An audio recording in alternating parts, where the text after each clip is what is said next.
Testosterone. অন্য সব হরমোনের কথা না শুনলেও আমাদের পুরুষ হরমোন টেস্টোস্টেরনের কথা সকলেই শুনেছেন। এটি একটি হরমোন যা ছাড়া শারীর বৃদ্ধি করাটা এক প্রকার অসম্ভব বলেই চলে। আমরা যে বড় বড় বডি বিল্ডারদের দেখি তাদের টেস্টোস্টেরন লেভেল সবসময় হাই থাকে। এর জন্য তাদের শারীরিক ক্ষমতা এবং মাসল সবসময় অ্যাক্টিভ এবং মাসকুলার থাকে, কারণ তারা হাই টেস্টোস্টেরন যুক্ত খাবার খান। তাই আজকে আমি এমন 5টি খাবারের কথা বলবো যা আপনার টেস্টোস্টেরনকে দ্বিগুণ হারে বাড়াবে, এবং এটি খাবারগুলি যদি আপনি নিয়মিত খেতে পারেন তাহলে আপনার শারীরিক যত সমস্যা আছে সব দূর হয়ে যাবে। তো আর বেশি কথা না বাড়িয়ে চলুন শুরু করি। আমাদের এই ভিডিওর খাবার তালিকার প্রথম খাবারটি হলো ডিম।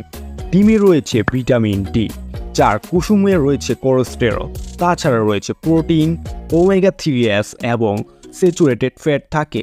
টেস্টোস্টেরন হরমোন এর জন্য এই উপাদানগুলি খুবই জরুরি, এবং বেশি ফল লাভের জন্য আপনি দেশি মুরগির ডিম খেতে পারেন, কারণ দেশি মুরগির ডিমে এই উপাদানগুলি বেশি পরিমাণে থাকে। এর পরের খাবারটি হয়তো অনেকেরই পছন্দ হবে না, কারণ এই খাবারটি হলো গার্লিক মানে রসুন।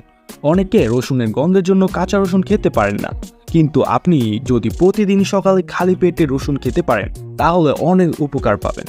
এখন যদি আপনার কাঁচা রসুন খেতে অসুবিধা হয় তাহলে রসুনকে কুচি কুচি করে কেটে পানি দিয়ে গিলে খেয়ে ফেলুন, তাহলে তা শরীরে ভালোভাবে লাগবে এবং টেস্টোস্টেরন লেভেলকে হাই করবে। এর পরের খাবারটি হচ্ছে ডালিম। ডালিমের মধ্যে রয়েছে vitamin C, potassium, magnesium, phosphorus ও জিঙ্ক থাকে। এছাড়াও ভিটামিন বি কমপ্লেক্সের অনেকগুলো উপাদান রয়েছে। প্রতিদিনই ডালিম খেলে টেস্টোস্টেরন হরমোনের পরিমাণ বৃদ্ধি পাবে। এছাড়াও ডালিমের অনেক উপকারিতা আছে। ডালিম রক্তচাপ কমায়, রোগ প্রতিরোধ ক্ষমতা বৃদ্ধি করে, হজম শক্তি বৃদ্ধি করে এবং স্মৃতিশক্তি বৃদ্ধি করে থাকে। এর পরের খাবারটি হচ্ছে খেজুর। খেজুরে নানান ধরনের উপকারিতা আছে। প্রতিদিন ব্রেকফাস্টের সময় খেজুর খাওয়ার অভ্যাসটি গড়ে তুলুন। খেজুর খেলে শরীরের গঠন ভালো হয়। খেজুরের শক্তির অনেক বড় একটি উৎস। এর জন্য খেজুর খেলে ক্লান্তিভাব দূর হয়। খেজুরে রয়েছে ভিটামিন বি, যা মস্তিষ্ক সচল রাখতে সাহায্য করে। খেজুর নিয়ে একটি বড় ভিডিও পেতে চাইলে এখনই কমেন্ট করে জানিয়ে দিন আপনার মতামত। এই ভিডিওর সর্বশেষ খাবারটি হলো বাদাম।